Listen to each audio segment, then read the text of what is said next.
नमस्कार मित्रांनो, आपण या व्हिडिओमध्ये पाहणार आहोत इयत्ता 5वी मराठी मुंग्यांच्या जगात या पाठावरील संपूर्ण स्वाध्याय, प्रश्नोत्तरे, शब्दार्थासह चांगल्या प्रकारे या ठिकाणी समजून घेणार आहोत। तर उशीर न करता आपण जाऊया लॅपटॉपच्या स्क्रीनवरती, सुरू करूया आपण हा व्हिडिओ। नमस्कार मित्रांनो, आपण पाहत आहोत इयत्ता 5वी मराठी पाठ 5वा मुंग्यांच्या जगात या पाठावरील आपण संपूर्ण स्वाध्याय पाहत आहोत। लेखक व पाठ परिचय। या पाठाचे लेखक प्रकाश किशन नवाळे हे आहेत। पाठात मुंगी या कीटकविषयी अतिशय रंजक माहिती आलेली आहे। मुंगी हा उद्योगशील व कष्टाळू कीटक आहे। या मुंग्या संवाद कशा प्रकारे काम करतात, तसेच शत्रूच्या हल्ल्याचा कसा प्रतिकार करतात याविषयीची माहिती लेखकाने मनोरंजक पद्धतीने सांगितलेली आहे। बघूया आपण। शब्दार्थ: उच्चारणे म्हणजे बोलणे, वसाहत राहण्याचे ठिकाण, कामकरी म्हणजे काम करणारे, साठा म्हणजे संग्रह, मार्ग म्हणजे रस्ता, वाट म्हणजे गंध, वास म्हणजे दंश म्हणजे चावा आणि उदयमशील म्हणजे उद्योगप्रिय। आता बघूया आपण विरुद्धार्थी शब्द। जास्त, कमी, उद्योगी, आळसी, हुशार, मठ्ठ, दूर, जवळ, यशस्वी, अयशस्वी, अनेक, एक, शत्रू, मित्र, उपयोगी, निरुपयोगी। आता बघूया आपण वाक्प्रचारांचा शब्दसमूहाचा अर्थ। माप काढणे म्हणजे शोध घेणे, सुगावा लावणे म्हणजे शोध लागणे, तत्पर असणे म्हणजे तयार असणे, पळ काढणे म्हणजे निघून जाणे, दाह होणे म्हणजे आग होणे, हाणून पाडणे म्हणजे निष्फळ करणे किंवा खोडून काढणे। पुढचा प्रश्न बघूया आपण। स्वाध्याय प्रश्न पहिला, एका वाक्यात उत्तरे लिहा। प्रश्न पहिला आहे, कीटकांमध्ये मुंगींचे नाव सर्वप्रथम का घेतले जाते? उत्तर आहे मित्रांनो, कीटक वर्गात मुंगी सर्वात जास्त उद्योगी, कष्टाळू, शिस्तप्रिय, हुशार आहे आणि म्हणून कीटकांमध्ये मुंगीचे नाव सर्वप्रथम घेतले जाते। प्रश्न दुसरा आहे, मुंग्या गंधकण केव्हा सोडतात? उत्तर आहे, वसाहतीकडे परत येताना मुंग्या त्या मार्गात गंधकण सोडतात। तसेच संकट आल्यावर एकमेकांना सावध करण्यासाठी मुंग्या गंधकण सोडतात। पुढचा प्रश्न बघूया। मुंग्या नेहमी कशासाठी तत्पर असतात? याचं उत्तर आहे मित्रांनो, स्वतःचे व वसाहतीचे संरक्षण करण्यासाठी मुंग्या नेहमी तत्पर असतात। पुढचा प्रश्न आहे दुसरा, मुंग्या स्वतःचे व वसाहतीचे संरक्षण कसे करतात? उत्तर आहे पहा, स्वतःचे वसाहतीचे संरक्षण करण्यात मुंग्या नेहमी तत्पर असतात। यासाठी काही मुंग्या कडकडून चावा घेतात, काही मुंग्या विषारी दंश करतात, तर काही विशिष्ट अंमलाचा फवारा सोडतात। काही जातींच्या मुंग्यांना दंश करण्यासाठी सुईसारखी योजना केलेली असते। पुढचा प्रश्न बघूया मित्रांनो। प्रश्न तिसरा आहे, वाक्यात उपयोग करा। पहिला आहे, माग काढणे म्हणजे शोध घेणे। वाक्यात उपयोग कसा होईल? पोलिसांनी चोरांचा अचूक माग काढला।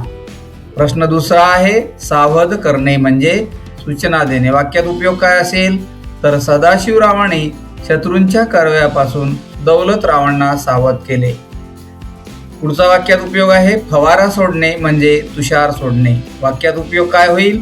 शेतकरी पिकांना पाणी देण्यासाठी शेतात पाण्याचे फवारे सोडतात। पुढचा वाक्यात उपयोग आहे, तत्पर असणे म्हणजे तयार असणे। वाक्यात उपयोग, ताई कोणतेही काम करण्यासाठी अगदी तत्पर असते। पुढचा आहे, पळ काढणे म्हणजे निघून जाणे। वाक्यात उपयोग, आपली चूक सगळ्यांसमोर उघड होणार हे समजतात रखमाबाईंनी तिथून पळ काढला। दाह होणे म्हणजे आग होणे।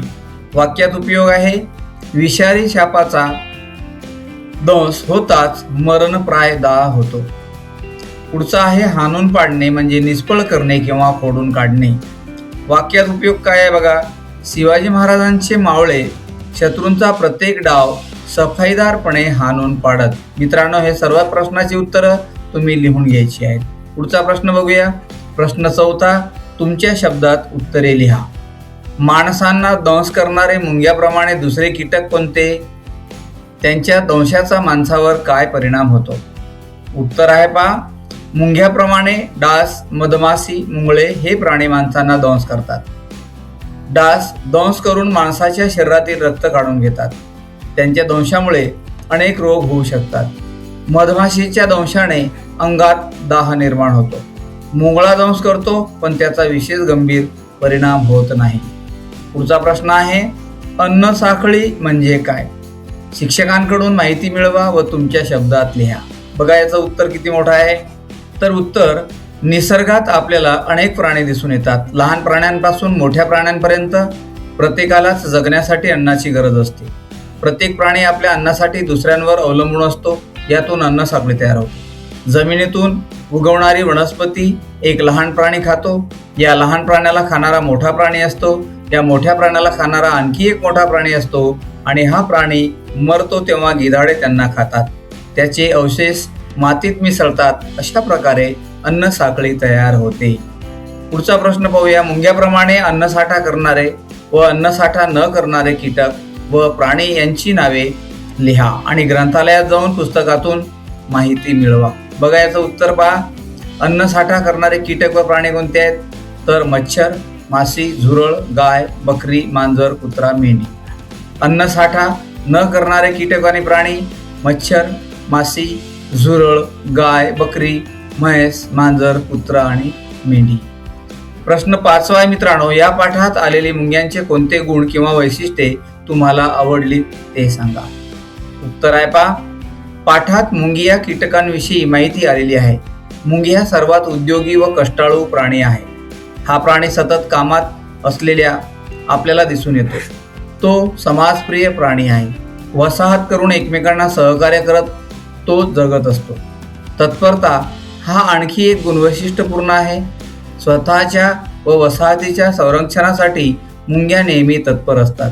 मुंग्यांचे काम अतिशय शिस्तबद्ध पद्धतीने सुरू असलेले आपण नेहमीच पाहतो. पुढचा प्रश्न आहे बघा, मुंग्यांवरील कविता शोधा व वर्गात म्हणून दाखवा. उत्तर बघा, वारुळ वारुळ मुंग्यांचे वारुळ, तुम्ही कीटकाने बांधिले देऊळ. अशा प्रकारची कविता या ठिकाणी तुम्हाला शोधायची आहे. पुढचा प्रश्न आहे, मुंगी या शब्दाची वेगवेगळी रूपे या पाठात आलेली आहेत. ती शोधा व लिहा. याप्रमाणे एखाद्या शब्दाची वेगवेगळी रूपे लिहा. उत्तर बघा, मुंगी, मुंग्यांचे, मुंग्यांनी, मुंग्यांना, मुंग्यांच्या, मुंगीला. पायवे शब्दांची वेगवेगळी रूपे आहेत. झाड, झाडांना, झाडांचे, झाडाला आणि झाडांशी. पुढचा प्रश्न पाहूया. व्याकरण आहे. खालील वाक्यांतील नामे ओळखा व सांगा. बघा, बंडूंची इजार 4 बोटे लांब झाली. आईने इजार एका कोनाड्यात फेकली. माणसाप्रमाणे मुंग्या नक्कीच बोलत नाहीत. आज कविता भारतातील अव्वल धावपट्टू आहे. तुम्हाला या वाक्यामधील नामे ओळखायची आहेत. बघा, या वाक्यामधली पहिल्यामध्ये बंडू, इजार, 4 बोटे आणि लांब हे आहेत नामं. दुसऱ्या वाक्यात आई, इजार, एक कोनाडा. तिसऱ्या वाक्यात माणूस, मुंग्या. आणि चौथ्या वाक्यात बघा, आज कविता भारत धावपट्टू अव्वल. ही सर्व या वाक्यामधली काय आहेत? नामे आहेत. पुढचा प्रश्न आहे, या वाक्यातील रिकाम्या जागी योग्य नावे घाला. बघा, या ठिकाणी रिकामी जागा, माधवला म्हणाली, आंब्यांच्या झाडावर लटकत होत्या. घसरगुंडी खेळायला आम्ही रिकामी जागा गेलो. रिकामी जागा विषयाला मला खूप आवडतो. पुढचा आहे, राष्ट्रपतीचे भाषण ऐकून रिकामी जागा मंत्रमुग्ध झाला. आणि पुढचा प्रश्न आहे, महागाई वाढल्याने रिकामी जागा महागल्या. बघा याचं उत्तर, पहिल्याचं आहे आई माधवला म्हणाली. दुसऱ्याचं आहे कैऱ्या, आंब्याच्या झाडावर कैऱ्या लटकत होत्या. घसरगुंडी खेळायला आम्ही बागेत गेलो.